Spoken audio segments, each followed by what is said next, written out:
Hello everybody and welcome to the Commented Games with Antelacus. Antelacus is me, an Italian national chess master, and I will comment with you some of my daily chess games. Those I consider the most interesting ones I played recently on the platform chess.com. Okay, let's start with this game. And as you can see, we are starting from an endgame position because the first 22 moves were very boring without any comment. A flat game. I was white. And okay, the last move was bishop g7 takes queen c3. A massive trade of pieces along the c file. Rooks and queens. Okay, it seems that this position is very simple to play because the pawn structure is completely symmetrical. 2 pawns on the queen side, 5 pawns in the center and in the king side. The only difference is that I have 2 bishops against bishop and knight.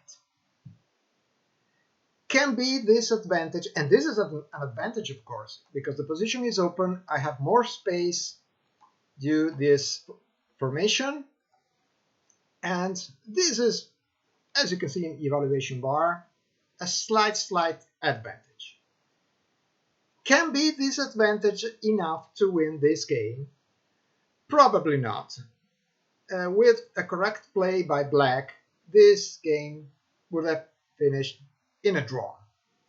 But I decided to play because, first of all, I will risk nothing, continue playing. And secondarily, it was a team match, and this team match, Team Italia was ahead of a great amount of points. So nothing would happen if, for example, I blunder and I lose this position. Very difficult to happen, but not impossible. So I decided to continue playing. But here, to try to win, you must find out a plan in order to improve your position. What can be done? It's obvious that I have 2 possible pushes, g4 and e5. But for the moment, e5 is not possible, and g4 leads to nothing after takes and takes. So for the moment, I cannot push any pawn. So I decided to build up a plan. Remember, in a chess game where you reach an endgame more or less equal, you must build up a plan in various phases, but you must have a plan. And my plan was, first of all, to centralize my king some way. Then the second part of the plan was to push these 2 pawns on b4 and a5. The idea was to block these 2 pawns with the bishop on e2, and these 2 bad guys will control every single square on the queen side in order to block any counterplay for black. And then trying to push my pawns on g4 or on e5. It depends.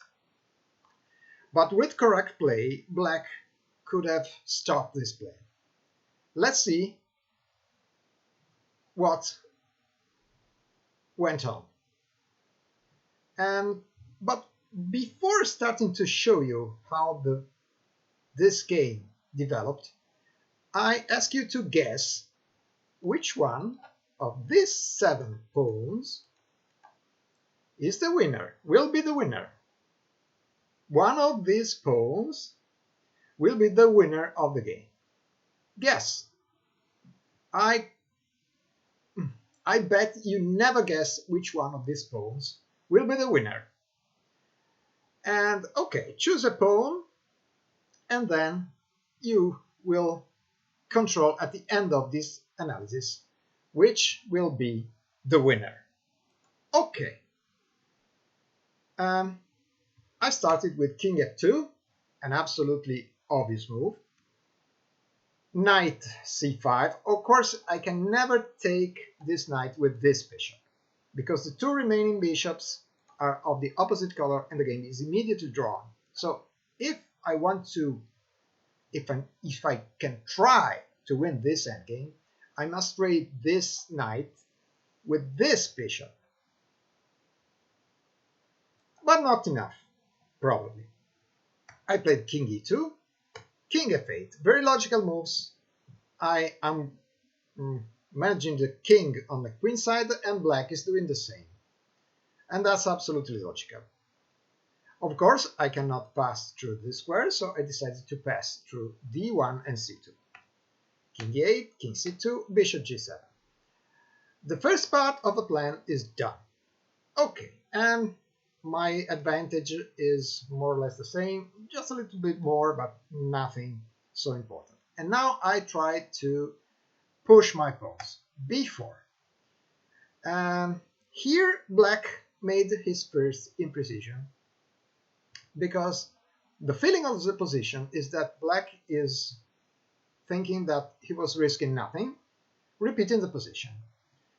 But the move black played, knight d7, is a mistake, because the knight here is too passive.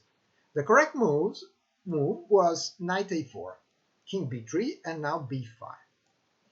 And it's true that this knight is completely out of play at the moment, but it's very difficult, if not impossible, to find something to win this endgame. Because this pawn is weak now, but how to attack it? The only piece can attack is the bishop. How can I attack? So I think this was the best try.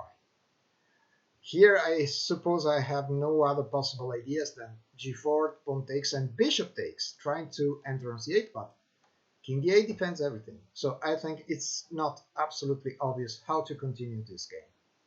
But my opponent played the most obvious move. The knight was on d7, and on this d7 came back. But that's not the best move. I continue with my plan, king b3. Here the evaluations bar goes up and down. I don't know if it's correct. Okay, king d8, a4, king c7, bishop e2, and this move is very important because I'm attacking this pawn, and black cannot play b6 or b5. That's very important. To play a5, give stuck these pawns to eliminate any possible counterplay for black on the queen side, because now I had the intention to get back with the king and play g4, attacking the king side now. So my opponent played h4, and in my opinion this is a crucial mistake. Why changing the pawn structure? Because, be careful, for the moment both players have two islands of pawns in this position. But in this position, this pawn is isolated. Is practically isolated. Don't isolate your pawns in the endgame. That's a general rule, not only in the endgame, but particularly in the endgame. Because this pawn now is more or less an isolated pawn. And here immediately I realized that I have the chance to play bishop f2, and in case of bishop h6, takes, and the position is completely changed. Of course, at this moment it's not possible, because the e5 square will become a great square for the black knight. So for the moment I decided to continue my plan, but h4 is too committal. If black is trying to draw this endgame, he must not play committal moves. Maybe a move like bishop f6 could have been correct. Okay, a5, stopping any pawn move, and now black played bishop h6. This was, of course, his idea, to attack this pawn, threatening e5, and stopping g3. Stopping g3. But here, that's not a problem, because I played bishop g4. That's the reason of bishop g4 was that I was trying to force knight f6, bishop f3. If you are thinking that bishop g4 and bishop f3 is a back and forth move, you are perfectly right. But now it's black to move, and black cannot push any pawn for the moment. For the moment. And must play knight d7, more or less knight d7 now is the correct move. And here I play king c2. Now my plan is very obvious. Bring this king to the king side, playing bishop e2, bishop d3, defending this pawn and attacking this pawn, and then try to pass with the king here and winning this pawn. With correct play, this is not possible. But this is only my only try, and I repeat it, I'm risking absolutely nothing here. Absolutely nothing. And my opponent played e5, a very logical move. Because the pawn is pinned, so I cannot take with this pawn. Of course, I take with the other pawn. And now take a look. Take a look. The valuation bar is 0.33, so more or less equal. But I'm absolutely not agree. Because, take a look. 1, 2, 3 islands of pawns. It's very important in the endgame to consider the number of islands of pawns you have. There are 3 islands of pawn for black. And for white,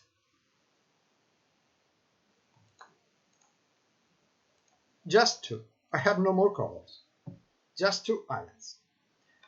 Not only, but this pawn is more or less isolated, so you can consider these 2 pawns are 2 different islands, because g5 is not possible. So, black played so simple, but it's not so simple to play this endgame, generally speaking. So I started a new plan, trading this pawn for this pawn, and bishop e2 is the obvious move. Bishop takes, and knight e5.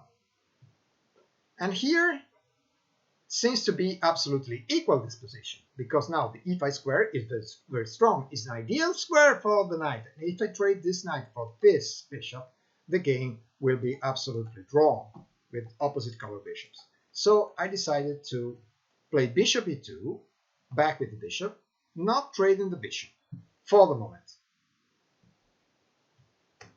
My opponent played knight c6, a very logical move, and I played bishop e1.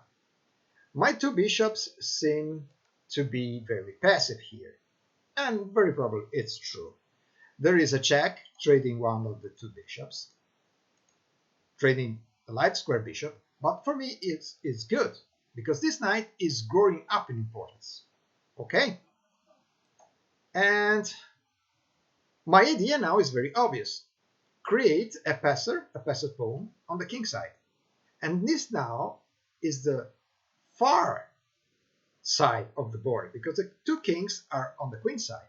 So the idea was to play g3, h4, g4, h5, trying to create a passive pawn, a far passive pawn. Okay, my opponent played knight d4 check. That's a mistake.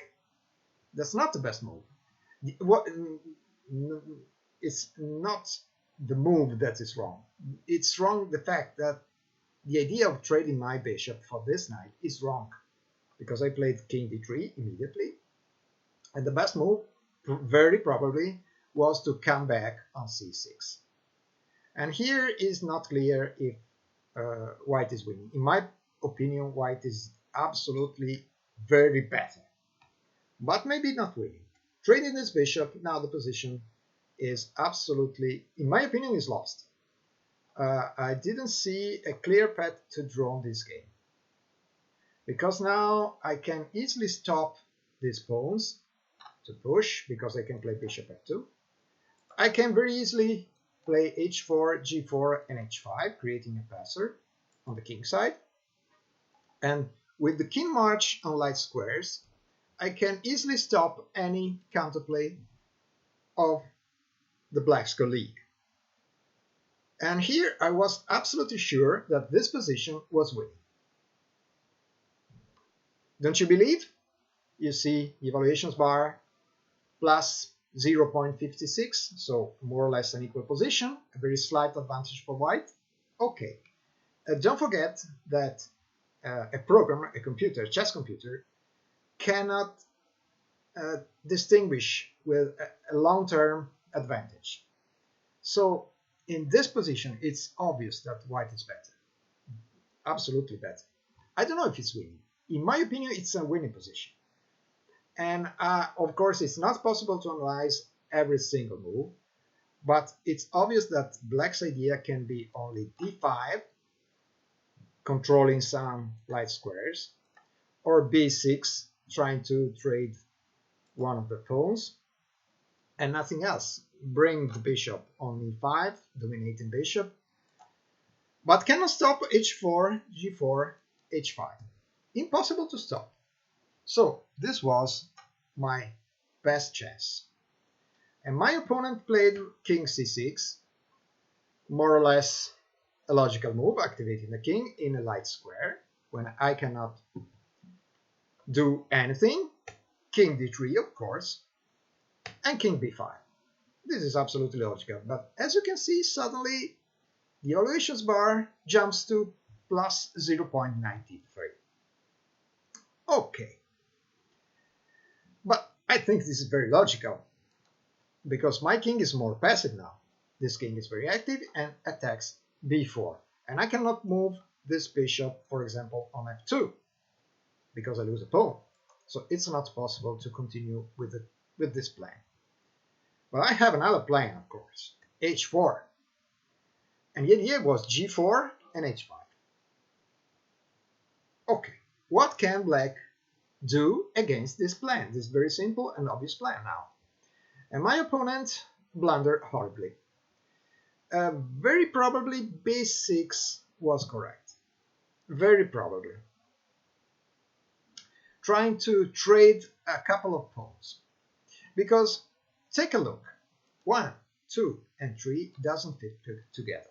Because if I remain with bishop, a pawn, and the black king can go here, the game is obviously drawn.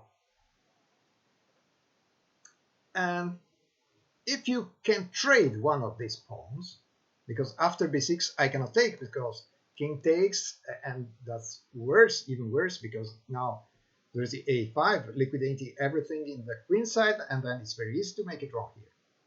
Okay, and my opponent played now a real mistake, because played bishop e5. It's a waiting move, but it's a no move, and this position, in this position, black cannot play no moves, because the position is very dangerous. I don't know if black was conscious of the danger in this endgame, but probably not, because bishop e5 is trying to control this diagonal, but it's obvious that I can meet this move with bishop c3. And of course, any pawn endgame is winning for white, because this king is very far from the action, this pawn. Okay, bishop e5, of course g4, and now bishop f6, another no move, h5, takes, bishop g7. But now the position is lost. Don't consider the evaluations bar, plus 1.03. According to this evaluation, white is better, but no, not so better. No, that's completely false, because now I think white is winning, completely winning, because black cannot stop this pawn. How to continue? This is not obvious, because I understood the defensive idea of black. It was to play e5, closing this diagonal completely, I can do absolutely nothing against e5. This was the first idea, e5, and then take the bishop here, h8, f6, g7.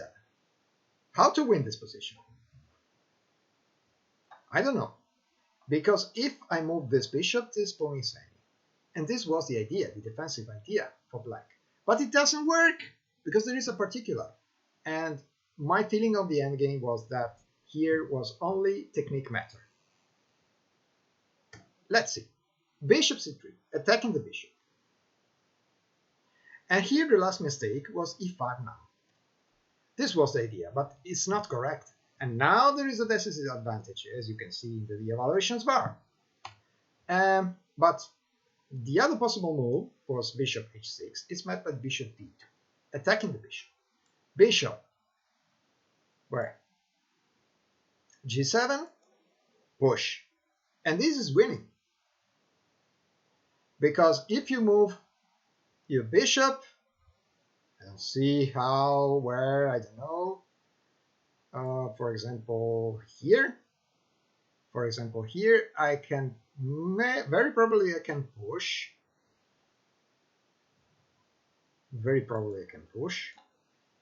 bishop here and this move.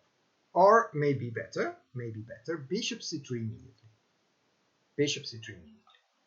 Now e5 is the only move, bishop d2, and we reach the same position of the game. Okay, but my opponent can take on h6, bishop takes and king takes. Is this a winning position? Because be careful, this pawn and this guy are not winning together. But this position is winning because I can play bishop f8, king takes, bishop d6, and now I will get this pawn very easily, and this bishop can stop the other two pawns. Okay, and this is winning.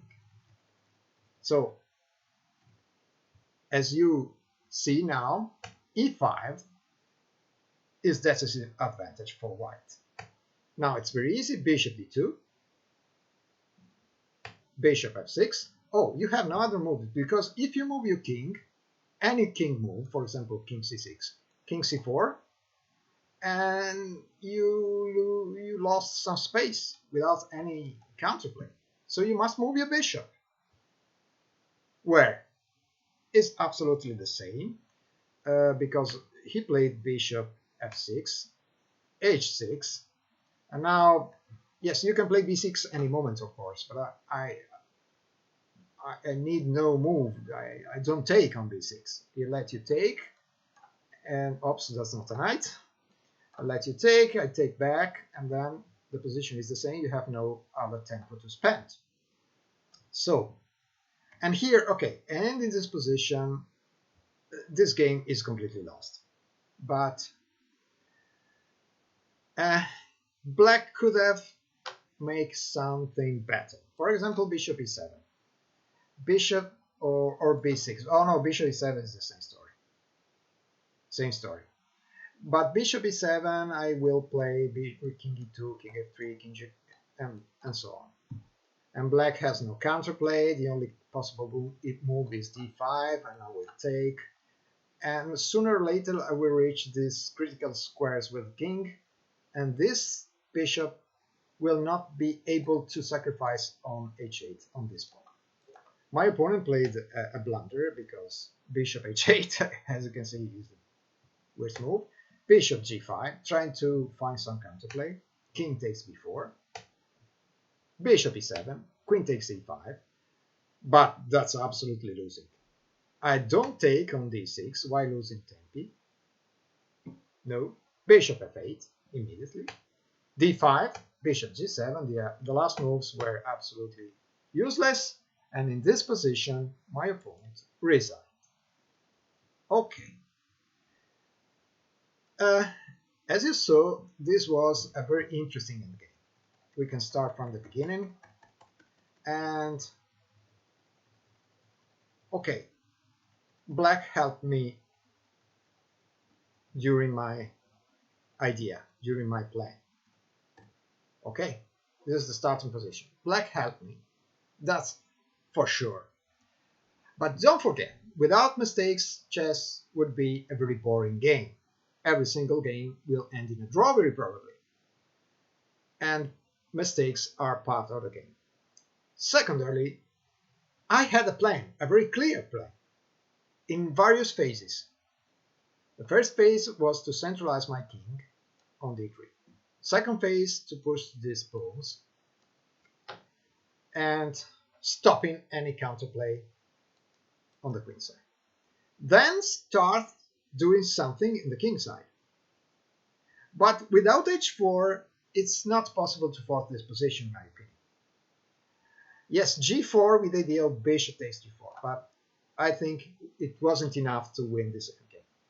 My opponent chose the wrong plan. Bishop h6, h4, and bishop takes f4. That was a counterplay, but the wrong counterplay. Leaving the position with no moves, black could have saved, very probably, this game. Okay, and the winner. Which pawn was the winner?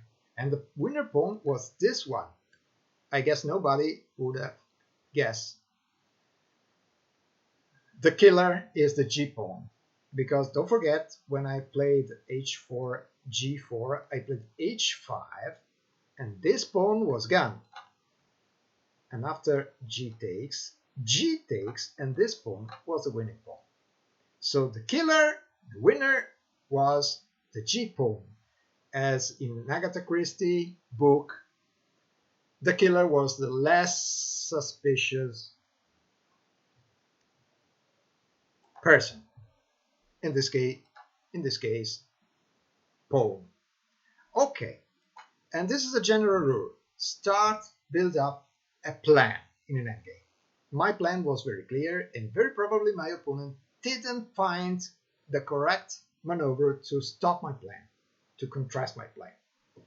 And okay, my opponent made some mistakes, but remember, without mistakes, a chess game will be very probably drawn every single game. Okay, if you liked this endgame, this comment, don't forget to give a like. You can see other videos with commented chess game with Antelacus. And you can subscribe to my channel. I'm also on Twitch. You will find everything under the video. Thank you very much for following this video. I hope you interested with my plan, and for the moment it's enough. Continue follow me, and see you in the next commented chess game with Antelacus. Bye bye.